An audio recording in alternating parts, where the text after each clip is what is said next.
This is going to be a long story, so prepare yourself. I never imagined I'd be the type of person to reveal such personal details, but here I am, needing to unburden my heart. It's about my wife, or rather, my soon-to-be ex-wife, and how one New Year's Eve shattered my entire world. It all began when Emily, my wife, informed me she was attending a New Year's party with her friends. Normally, I would have been right there beside her, but this year she insisted it was an event exclusively for her girlfriends. I didn't dwell on it at the time. I trusted her implicitly. She had never given me cause for doubt in our 6 years of marriage.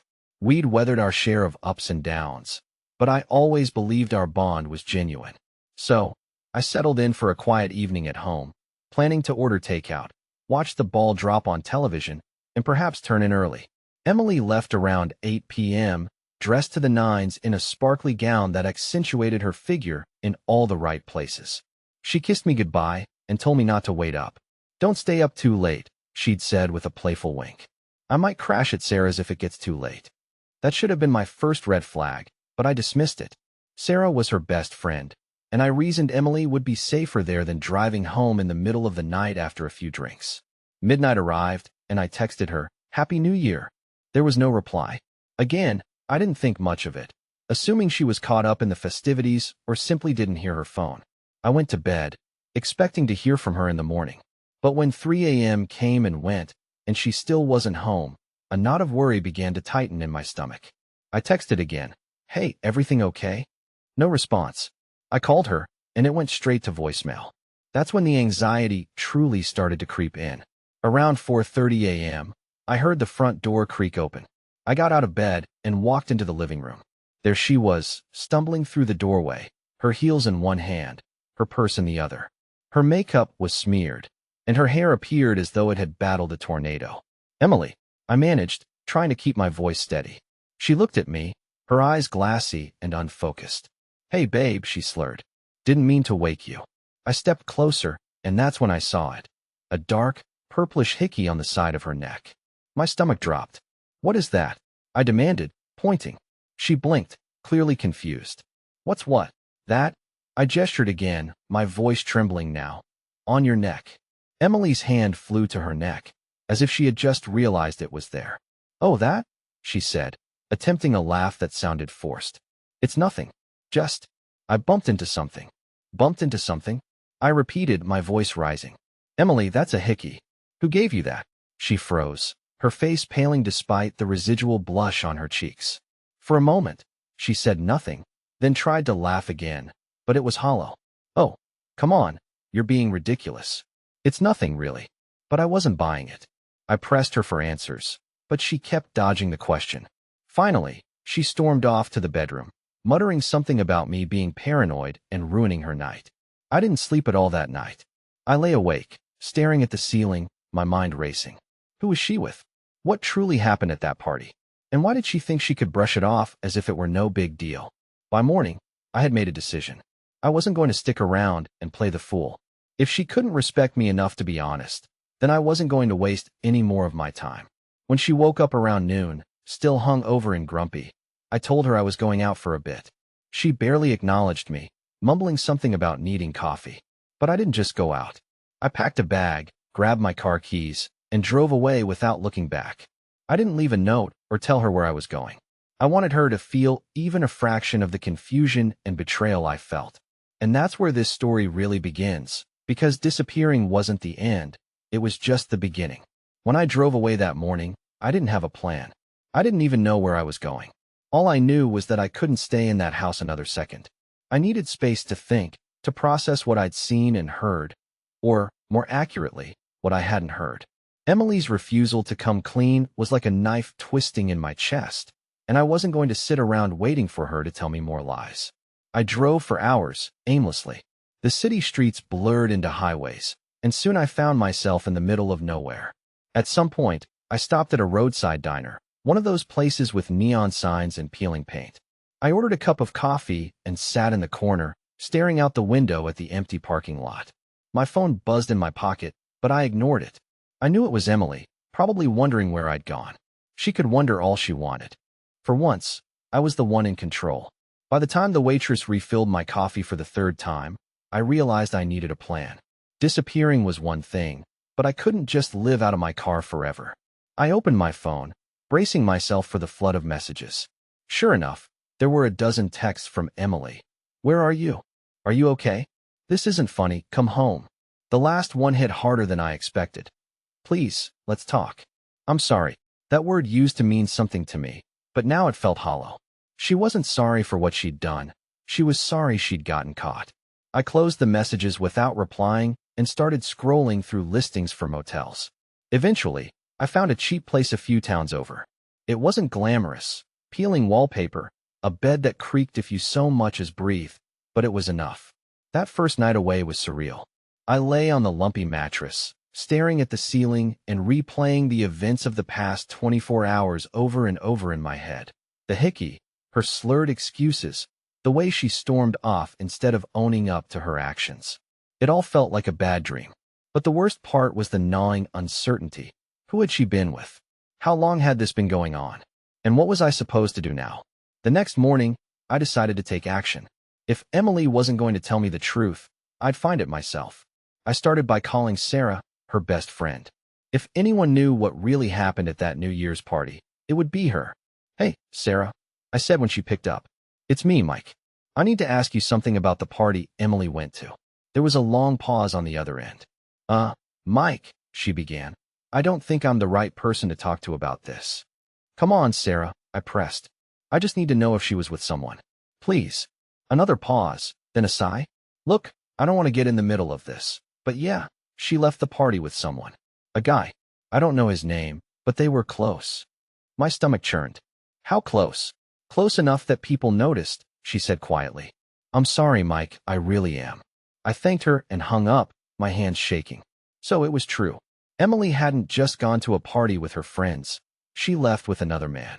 And judging by the hickey on her neck, they'd done more than just talk. For the rest of the day, I tried to keep myself busy. I went for a walk, grabbed some food, and even tried to read a book.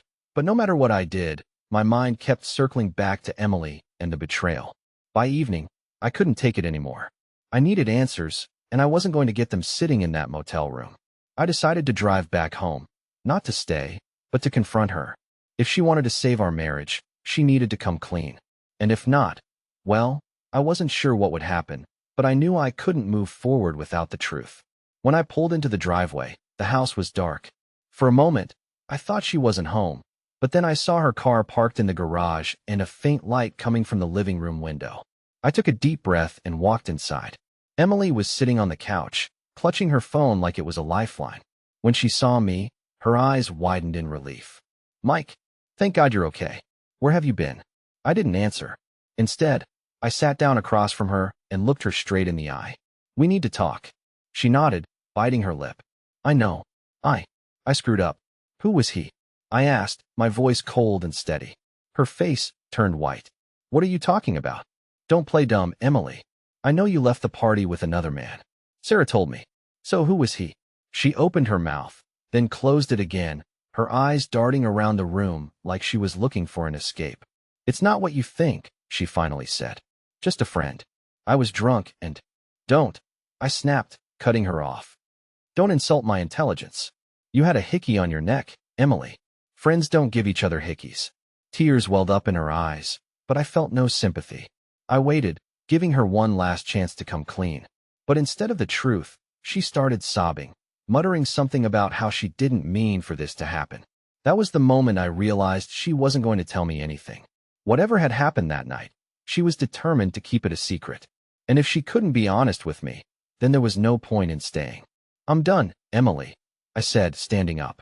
I don't know where I'm going, but I can't stay here anymore. Not with you. Mike, wait, she cried, reaching for me, but I pulled away. No, I said firmly. You made your choice. Now I'm making mine. I walked out the door, leaving her sobbing on the couch. As I got into my car and drove away, I felt a strange mix of emotions. Anger, sadness, and a sense of relief. For the first time in days, I felt like I was taking control of my life. But little did I know, this was only the beginning of a much darker chapter. I didn't drive far that night. I found another cheap motel a few towns over and checked in, too exhausted to think clearly. My mind was racing, trying to piece together the fragments of truth I had uncovered. Emily had lied to me, betrayed me, and yet I still felt this gnawing sense of guilt for leaving her sobbing in that living room. Maybe I was too soft, or maybe after 6 years of marriage, I just couldn't believe this was happening. The next morning, I woke up to a string of missed calls and texts from Emily. They ranged from pleading apologies to angry accusations, like she was trying every trick in the book to get me to respond. I ignored them all. Instead, I called someone I hadn't spoken to in years, my old college buddy, Ryan. Ryan was one of those guys who always seemed to know what to do, no matter how messy the situation. We hadn't kept in touch much after I got married, but I knew he'd have my back. When I explained everything that had happened, he didn't hesitate. "Mike, you can't let her manipulate you," he said. "If she's hiding something, you need to find out what it is. And I think I know how we can do that." Ryan suggested hiring a private investigator. At first, the idea sounded extreme, something out of a movie, not real life. But the more I thought about it, the more it made sense. Emily wasn't going to tell me the truth, and I couldn't move forward without knowing. So I agreed. Within hours, Ryan had connected me with someone, a guy named Chris, who specialized in uncovering infidelity.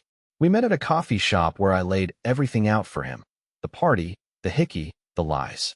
Chris listened carefully, taking notes on a small pad. "I'll start with her phone records," he said. "If she's been talking to someone, we'll find out who it is. And if she's meeting up with him, we'll catch her in the act." It felt strange sitting there, discussing my wife like she was a suspect in some crime, but at the same time, it gave me a sense of purpose. For the first time since this nightmare began, I felt like I was doing something, taking control. Over the next few days, I stayed at the motel, waiting for updates from Chris. I avoided Emily's calls and texts, though it wasn't easy. Every time my phone buzzed, my heart skipped a beat, wondering if it was her. But I knew if I gave in, I'd only end up right back where I started. Finally, after what felt like an eternity, Chris called. "We've got something," he said. I met him at his office, where he handed me a folder. Inside were photos, text message screenshots, and a detailed report. My hands shook as I flipped through the evidence. Emily hadn't just left the party with some random guy. She'd been seeing him for months. His name was Jared, and he wasn't just anyone. He was her coworker. The photos were the hardest to look at. There they were, walking hand in hand, laughing together, and worst of all, kissing in the parking lot of a restaurant. It felt like a punch to the gut. This wasn't a one-time mistake. It was a full-blown affair.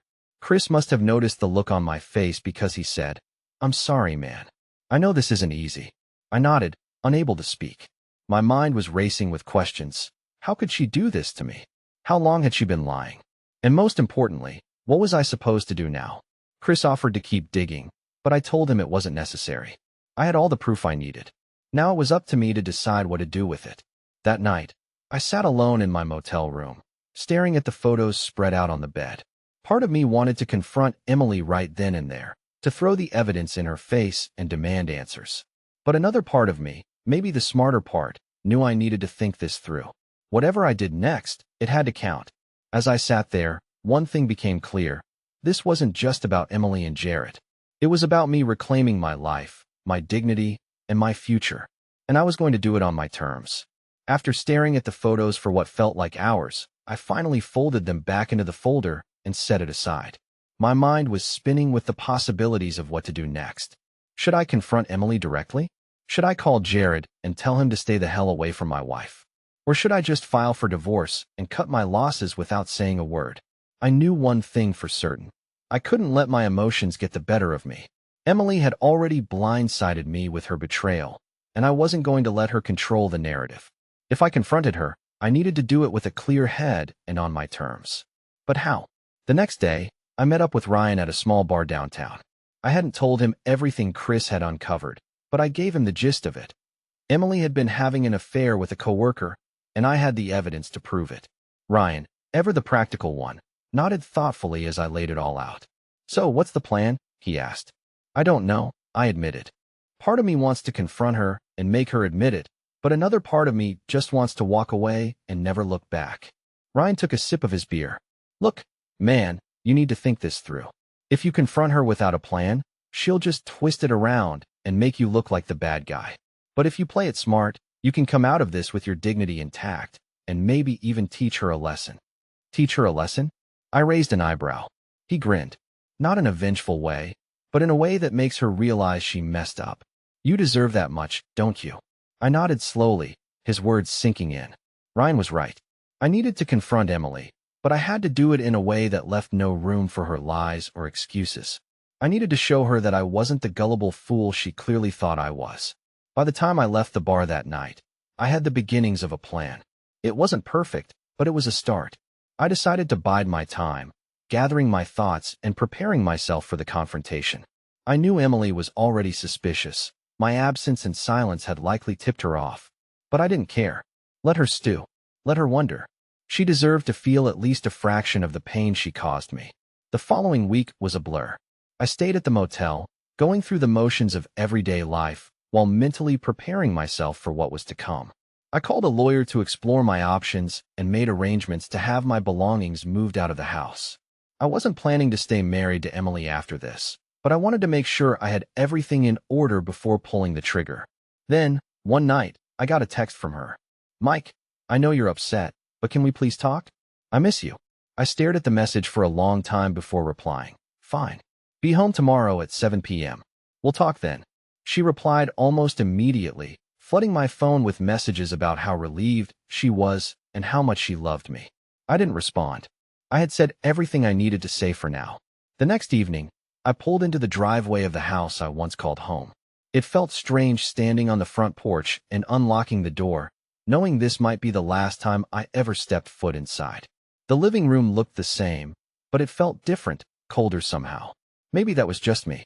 Emily was already there, sitting on the couch with her hands clasped nervously in her lap. She looked up when I walked in, her face lighting up with a mix of relief and apprehension. "Mike," she said, standing up. "I'm so glad you're here. I've been so worried about you." I didn't respond. Instead, I walked past her and set the folder down on the coffee table. "Sit," I said, my voice steady. She hesitated, then obeyed, her eyes darting to the folder. "What's this? You tell me," I said, crossing my arms. Her hands trembled as she reached for the folder. She opened it and froze as the photos spilled out onto the table. For a moment, the only sound in the room was the rustling of paper. Then she looked up at me, her face pale. "Mike, I can explain." "No," I said sharply. "You don't get to explain. You've had weeks to come clean, and you didn't.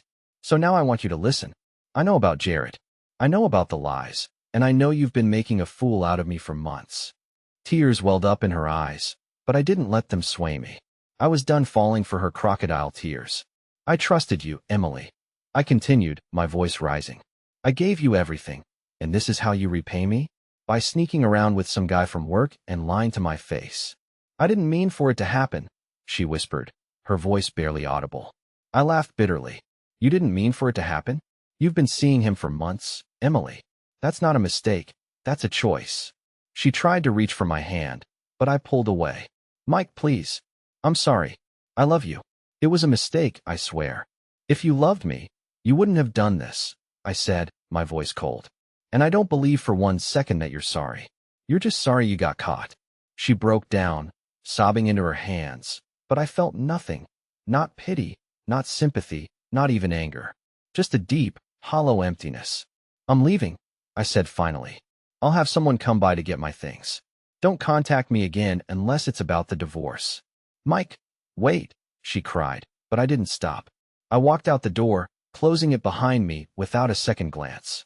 As I drove away, I felt a strange mix of emotions. Relief, sadness, and something I hadn't felt in a long time. Hope. This wasn't the end of my story. It was just the beginning of a new chapter.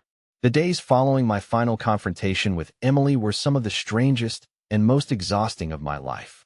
I moved into a small studio apartment on the other side of town, a far cry from the comfortable home I had shared with her. It wasn't much, just a bed, a couch, and a tiny kitchen, but it was mine. For the first time in weeks, I felt like I had a space where I could breathe and think. I spent a lot of time reflecting on everything that had happened, the betrayal, the lies, the confrontation. It all played on a loop in my mind. Part of me wanted to call Emily and demand more answers, to ask her how she could have done this to me, but I knew that was a dead end. She had made her choices, and now I had to make mine. The first thing I did was hire a lawyer. I wanted to get the divorce process started as quickly as possible. Emily had already texted me a few times, pleading with me to come back, but I ignored her. I was done with the lies and manipulation. I didn't trust her, and I wasn't sure I ever would again. But even as I tried to move forward, there was a part of me that couldn't let go. I found myself scrolling through the photos from Chris's report late at night, replaying the images of Emily and Jared in my mind. It was like picking at a scab that wouldn't heal. I knew it wasn't healthy, but I couldn't help it. I needed to understand why this had happened, even if the answers wouldn't bring me peace. One night, I decided to take a different approach. Instead of wallowing in the past, I focused on the future.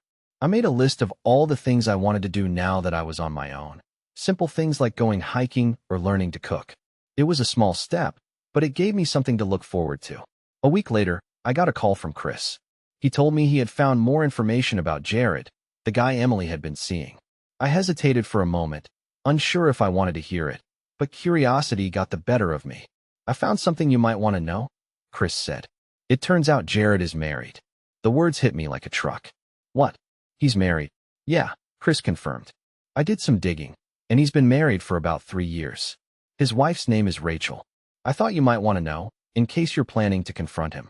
I wasn't sure what to do with that information. Part of me wanted to reach out to Rachel and tell her everything. She deserved to know the truth, just like I had. But another part of me hesitated. Was it my place to get involved in their marriage? Would it do more harm than good?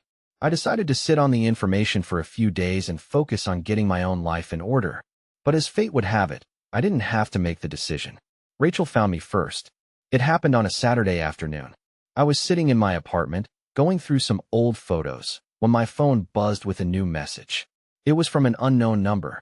"Hi, is this Mike? My name is Rachel. I think we need to talk."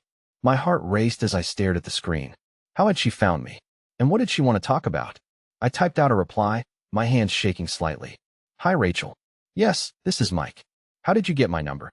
Her reply came almost immediately. "I found it in Jared's phone.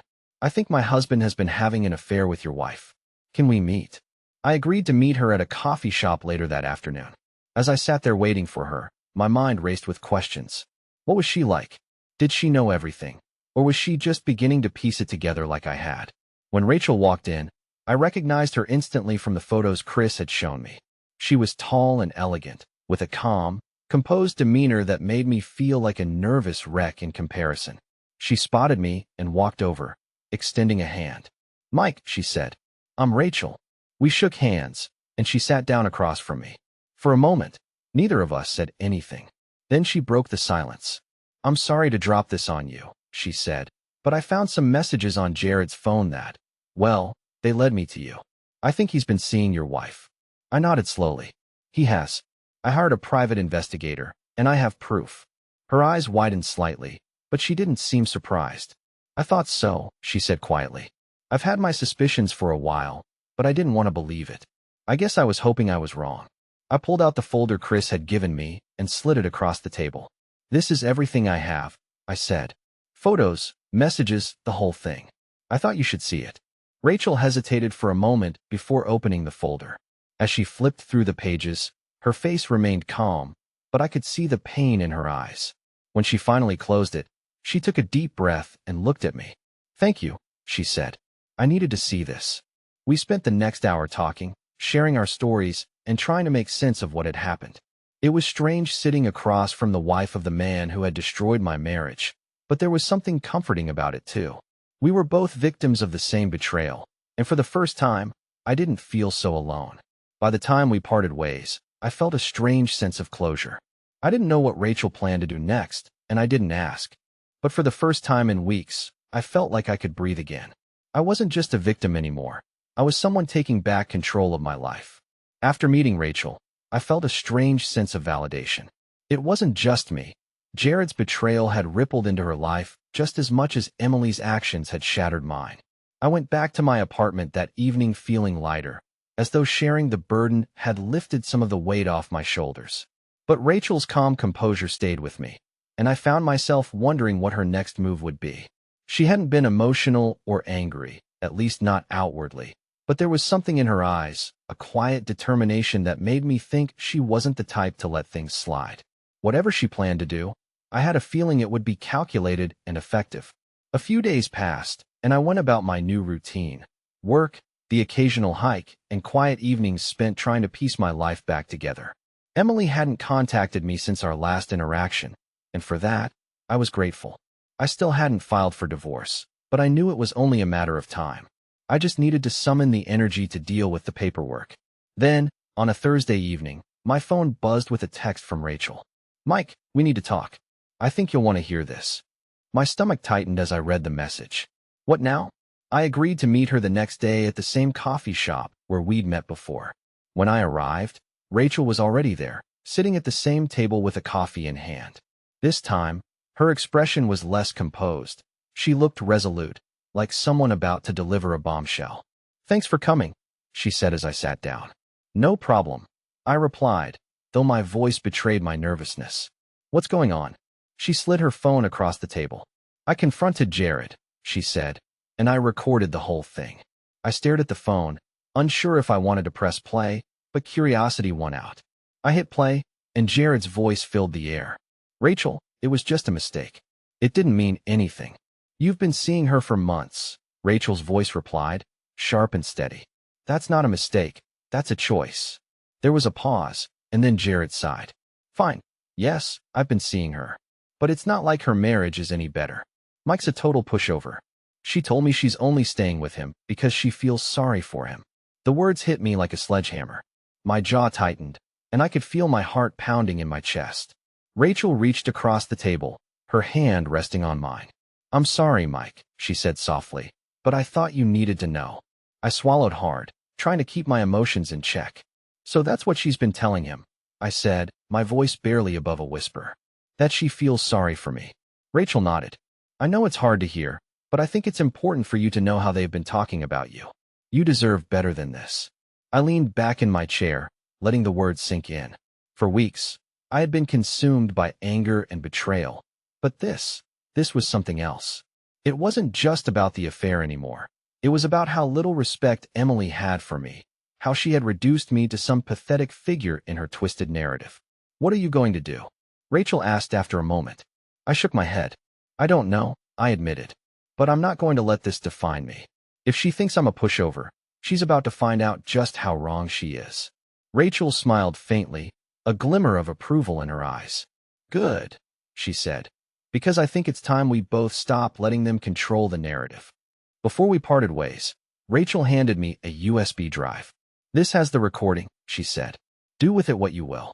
I thanked her and left, my mind racing with possibilities. I didn't know what I was going to do with the recording yet, but I knew one thing for certain. I was done playing the victim. That evening, I went back to my apartment and poured myself a drink. I sat at the small dining table, staring at the USB drive in my hand. It felt like a symbol of everything I had lost and everything I still had the power to take back. The next day, I called my lawyer and set the divorce process in motion. I wasn't going to let Emily drag this out or manipulate me into staying. She had made her choice, and now I was making mine. But even as I started to take control of my life, I couldn't shake the feeling that this wasn't over. Emily and Jared had underestimated me, and for the first time in weeks, I felt like I was holding all the cards. Whatever came next, I was ready for it. After officially starting the divorce process, I felt like a weight had been lifted off my shoulders. For the first time in weeks, I wasn't waiting for Emily to make a move or for Jared to mess up. I was taking back control, and it felt good. But as satisfying as it was to set my own terms, I knew I couldn't let this end quietly, not after everything they had done. I kept replaying Jared's words from Rachel's recording in my head. "Mike's a total pushover." The audacity of it burned like a hot coal in my chest. They thought I was weak, a joke. That was their mistake. With Rachel's permission, I decided to use the recording strategically. I didn't want revenge for revenge's sake. I wanted accountability. They had turned my life upside down, and now it was time to let the truth come out. The first step was finding the right moment to confront Jared directly.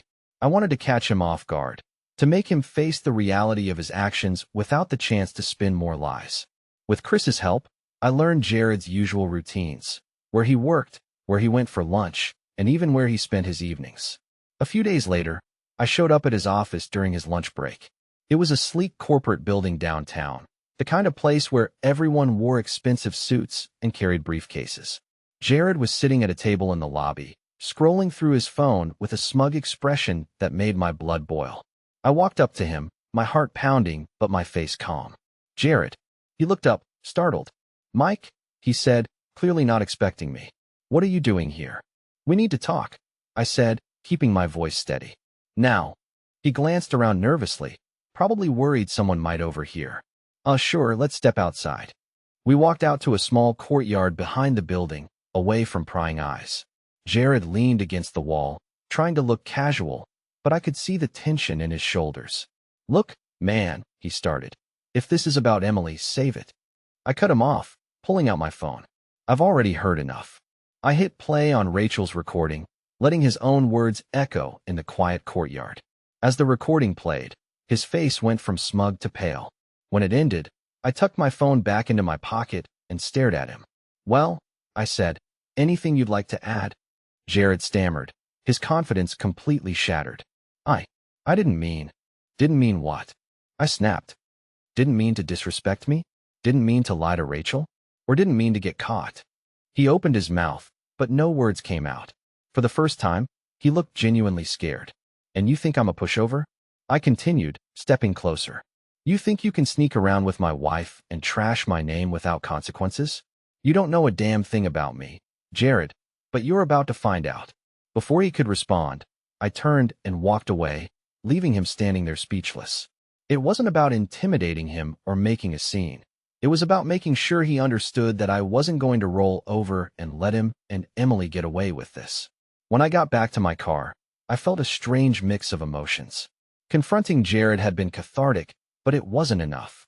There was still unfinished business with Emily, and I wasn't about to let her off the hook. That evening, I sent her a text. "We need to talk. Tomorrow, 7 p.m., at the house." Her response came quickly. "Okay, I'll be there." The next day, I arrived early, wanting to prepare myself for whatever was to come. Emily showed up on time, looking nervous but trying to appear composed. She walked into the living room where I was waiting with the folder of evidence and my phone. "What's this about, Mike?" she asked, her voice hesitant. I didn't waste time. I laid the folder on the coffee table alongside my phone. "This is about accountability," I said. "For months, you've lied to me, disrespected me, and destroyed the life we built together. And now it's time for you to face the consequences." She glanced at the folder, but didn't open it. "Mike, I've already told you I'm sorry. I made a mistake, but..." "Stop," I interrupted. "You didn't make a mistake, Emily. You made a series of choices, and I have no interest in hearing more excuses." Her face flushed, and for a moment she looked like she might argue, but then her shoulders slumped, and she sat down on the couch. "What do you want from me?" she asked quietly.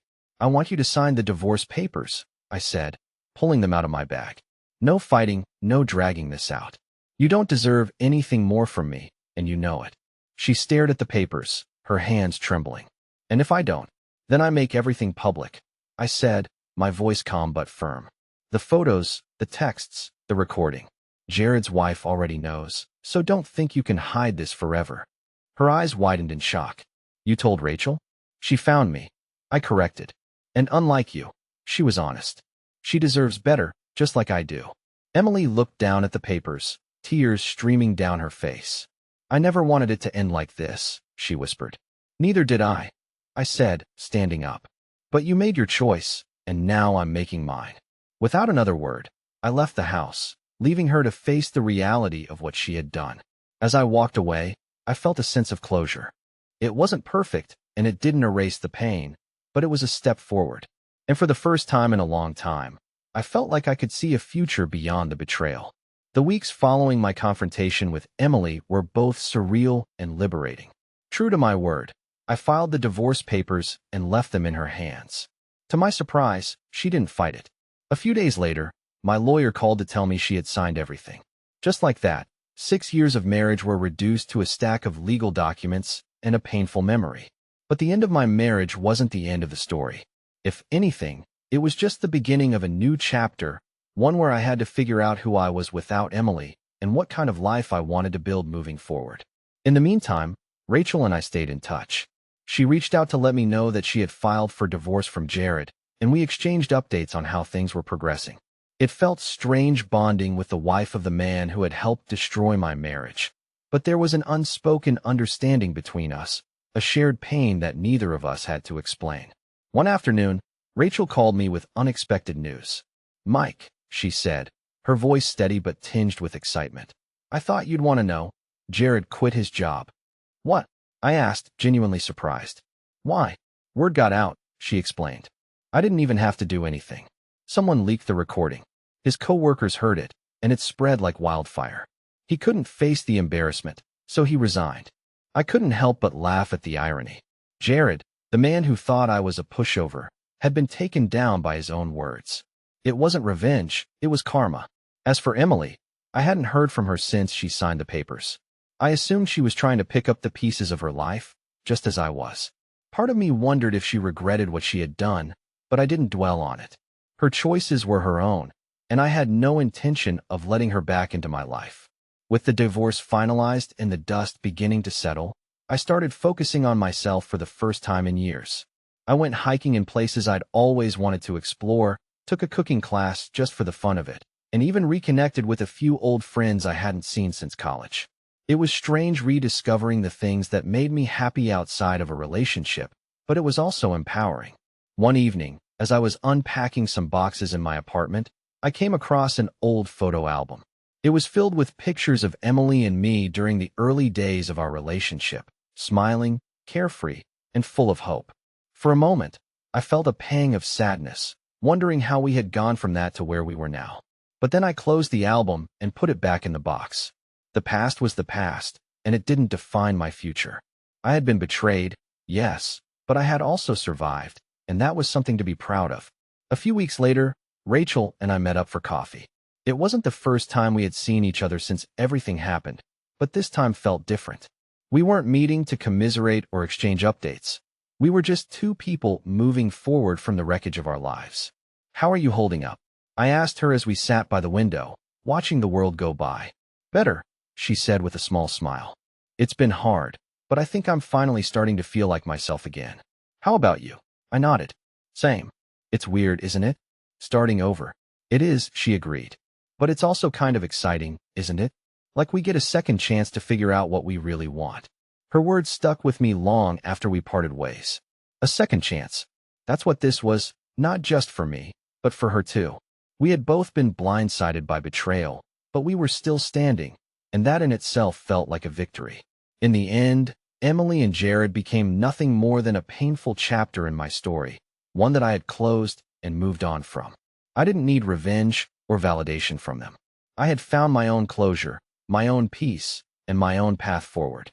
As I sat in my apartment that evening, looking out at the city lights, I realized something I hadn't felt in a long time. Hope. Hope for a future where I wasn't defined by what had happened to me, but by what I chose to do next. This was my life now, and for the first time in a long time, it felt like it was truly mine.